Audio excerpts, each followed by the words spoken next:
Semoga Ustaz Khalid sekeluarga dan kita semua di sini dilindungi Allah dan diberkahi Azza wa Jalla. Amin. Berhubungan dengan tema neraka, ada satu kebiasaan yang bisa menjerumuskan saya pribadi ke neraka karena ketidaktahuan dan tidak cukup ilmu saya. Bagaimana melakukan sesuai sunnah? Karena saya takut asal ikut-ikutan. Kebiasaan tersebut adalah tahlilan atau ngelayat. Tolong jelaskan sedetail-detailnya Ustaz, berdasarkan pengalaman Ustaz Khalid pribadi. Gimana sikap kita yang benar jika mendatangi acara seperti ini dan sikap kita bila mengadakan acara itu? Dan bagaimana menolak orang yang akan melakukan pengajian buat si mayit? Ini sesuai dengan tema kan? Bagaimana lolos sortiran? Dari kiri? Dari sini kok. Membela diri Marwan ini. Ada malaikat yang catat.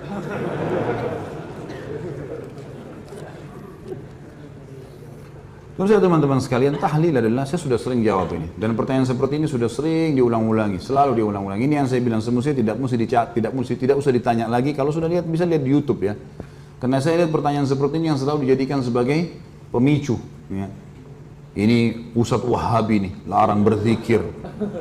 Padahal dia tidak paham apa yang kita jelaskan. Tahlil adalah la ilaha illallah. Bagus tahlil itu. Tahmid, alhamdulillah. Takbir, Allahu Akbar. Zikir adalah ibadah kepada Allah. Bahkan satu-satunya ibadah yang dari dunia sampai ke surga masih dikerjakan hanya zikir. Sholat sudah nggak ada, haji nggak ada, zakat sudah nggak ada di surga, tapi zikir selalu. Nggak bisa lepas itu. Karena nafas mereka ahli surga, nanti kita belajar di dalam buku kita ini, itu adalah tasbih dan takbir, tahlil. Mereka selalu menyebut, memuji Allah di surga. Jadi ini ibadah tidak pernah luput ini, gitu kan? Kalau teman-teman ikuti ceramah di YouTube, saya juga panjang lebar jelaskan sebagian darinya, penjelasan masalah ini di judul Dahsyatnya Doa.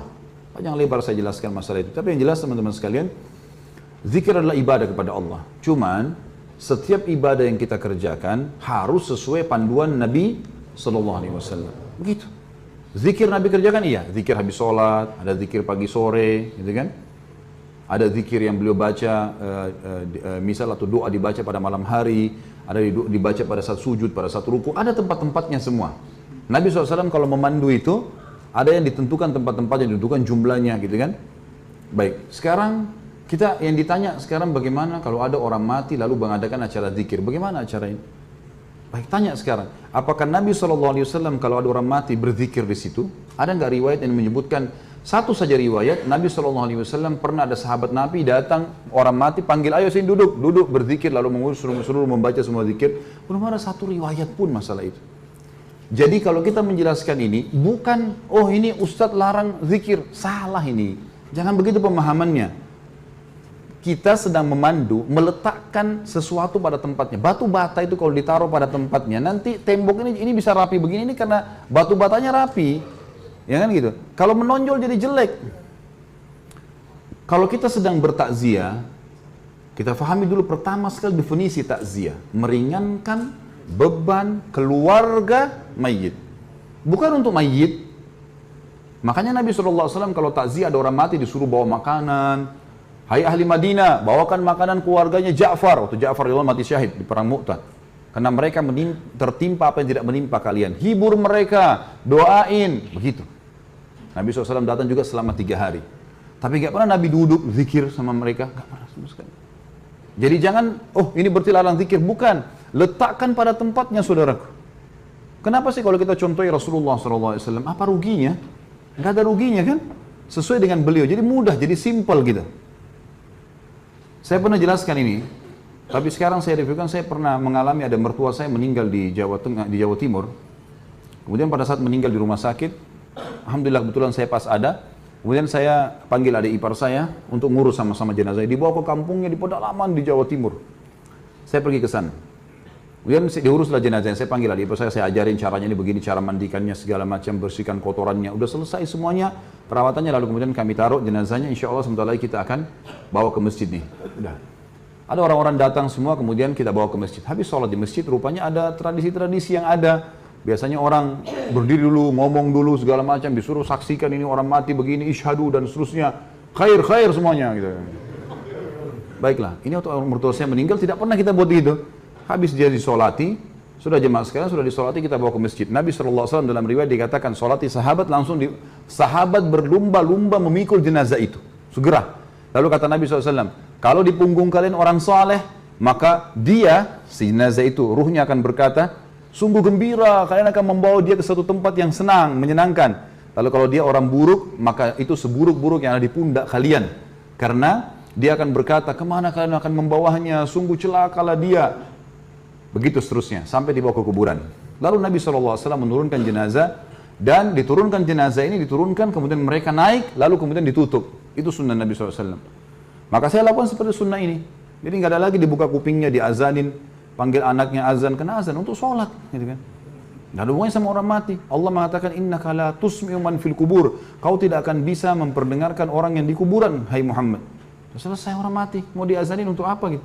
Ada yang lebih unik, ngajak bicara orang mati itu. Saya pernah lihat itu di kuburan, dia pegang kertas, orang-orang di sebelahnya nggak ngerti, saya ngerti apa yang dia bilang. Hai fulan bin fulan, kalau malaikat mungkar nakir datang tanya siapa Tuhanmu, jawablah Allah. Kalau antum ada orang meninggal, antum ikut, antum lihat dia pegang kertas, itu dia ngomong sama orang mati biasanya. Kalau datang tanya siapa nabimu, bilang Muhammad SAW. Kalau datang tanya agama, bilang Islam. Jadi dia memandu orang mati. Apa yang mau dipandu ini? Waktu masih hidup, ajar. Gitu. Jangan lagi mati. Baiklah. Kita turunin jenazah itu, ditutup, lalu saya naik sama ipar saya, sama satu orang lagi bantu, setelah kami keluar ditutup. Rupanya saya nggak tahu di situ ada beberapa teman-teman kiai yang hadir. Kemudian setelah itu saya jalankan sunnah Nabi SAW. Apa sunnah Nabi? Nabi SAW waktu pernah mengubur sahabatnya, jenazah sahabatnya, langsung beliau berceramah tentang proses orang mukmin kalau ruhnya mati, maka akan datang 3 malaikat, di kiri kanannya malaikat rahmah, membawakan kafan dari surga, malaikat maut diburu-buru kepalanya mengatakan, hai jiwa yang baik, keluarlah kepada pengampunan Tuhanmu, lalu ruhnya keluar lebih mudah daripada air dari mulut kendi. Terus saja saya sampaikan, sampai saya sadari, ipar saya menangis, dan orang-orang banyak yang nangis, karena riwayatnya panjang itu, tentang ruh orang beriman keluar, kemudian mengeluarkan bau lebih wangi dari bau kasturi, naik ke langit, semua malaikat menyambut ruh itu. Kemudian terdengar Allah mengatakan, catatkan hambaku ini termasuk penghuni surga, kembalikan dia di dunia, di sana saya ciptakan, di sana pula saya bangkitkan. Lalu diantar ruhnya bersamaan jasadnya dimasukkan oleh kerabatnya. 3 langkah mereka jalan masih terdengar suara sendalnya. Kemudian barulah datang malaikat mendudukkan dia, tanya siapa Tuhanmu, siapa nabimu, apa kitabmu. Kalau dia orang mukmin, kata Nabi SAW, dia akan menjawab, yuthabbitullahu alladhina amanu bil qawli tsabiti fil hayatid dunya wa fil akhirah. Allah akan menetapkan lisan orang-orang beriman untuk menjawab di dunia dan di akhirat. Kata ulama tafsir, di dunia maksudnya adalah kalau ditanya kenapa kamu sholat, kenapa kamu puasa, kenapa kamu haji, kalau dia belajar wahyu dia bisa punya jawaban, gitu kan? Di akhirat maksudnya di kuburan. Kata Ibnu Abbas radhiyallahu anhu dalam tafsir, ini adalah di kuburan, pertanyaan malaikat di kuburan. Maka dia akan jawab dengan mudah, Tuhanku Allah, Nabiku Muhammad, kitab Al-Quran. Sudah selesai. Dibukakan baginya pintu neraka. Ini dilihat neraka, dia ketakutan. Lalu kata malaikat, lihat dari apa Allah selamatkan dirimu. Ditutup, dibuka pintu surga, dayang-dayang, permadani, kelebihan segala macam. Lalu kemudian dia malaikat berkata, ini tempat kau sekarang. Maka dia pun mengatakan, ya Allah cepatkan waktu karena aku ingin masuk ke dalam surgaku. Lalu datang di sebelahnya orang yang tampan, wangi, bersih, dia kagum. Dia bilang, siapa kamu ini? Sungguh sempurna ciptaan Allah pada dirimu. Dia mengatakan, saya amal soleh yang akan menemani kau sampai hari kiamat. Jadi ibadahnya, sholatnya, semuanya akan menemani dia. Kemudian setelah itu terdengar suara dari langit, Allah mengatakan, bentangkan kuburan hambaku ini seluas pandangan matanya, dan bentangkan jalan ke surganya setiap pagi dan petang. Maka jadilah kuburannya taman dari taman surga. Sebaliknya kalau dia orang kafir atau orang fasik, akan datang 3 malaikat, 2 malaikat penyiksa kiri kanannya membawakan kafan dari neraka, 1 malaikat mau diubun-ubun kepalanya mengatakan, hai jiwa yang busuk, keluarlah kepada murka Tuhanmu. Lalu berserakan di tubuhnya, lalu malaikat menarik dengan keras secara paksa. Seperti ibaratnya bulu domba yang dibasahkan, lalu dililitkan di pohon berduri dan ditarik dengan keras sehingga berantakan bulu domba itu. Belum sesaat keluar ditangkap malaikat adab, dipakai kain kafan dari neraka, lalu dibawa ke atas. Belum tiba di langit pertama, semua malaikat menolak karena mengeluarkan bau lebih busuk dari bau bangkai. Wa na'udzubillah. Lalu terdengar suara dari langit, Allah mengatakan, catatkan hambaku ini termasuk penghuni neraka. Kembalikan di dunia, karena di sana saya ciptakan, di sana saya akan bangkitkan. Lalu diantarlah bersama dengan jenazahnya diantar oleh kerabatnya. 3 langkah dia masih dengar, setelah itu telapak kaki mereka, setelah itu malaikat lain datang di kuburan mengatakan, mendudukkan dia, tanya siapa nabimu, siapa Tuhanmu, siapa nabimu, apa kitabmu. Dia tidak bisa jawab.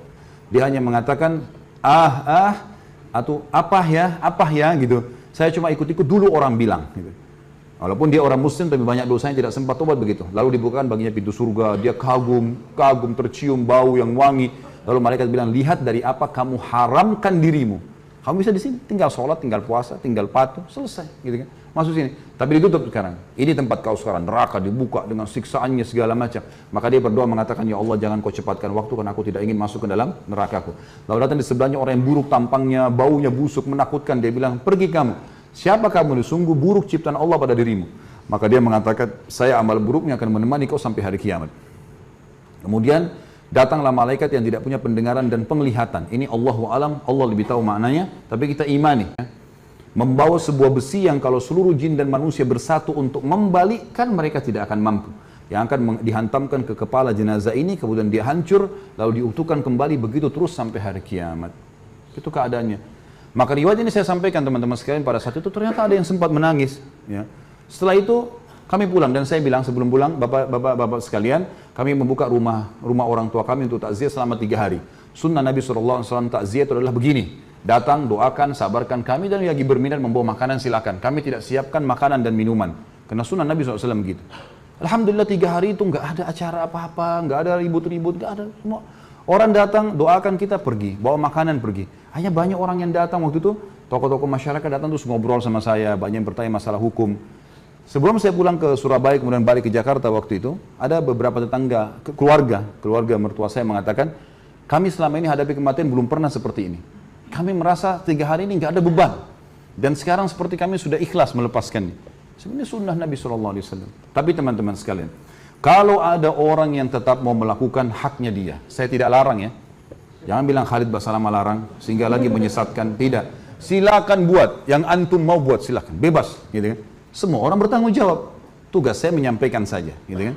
Berada di zona aman, lebih baik daripada zona yang tidak aman. Gitu kan.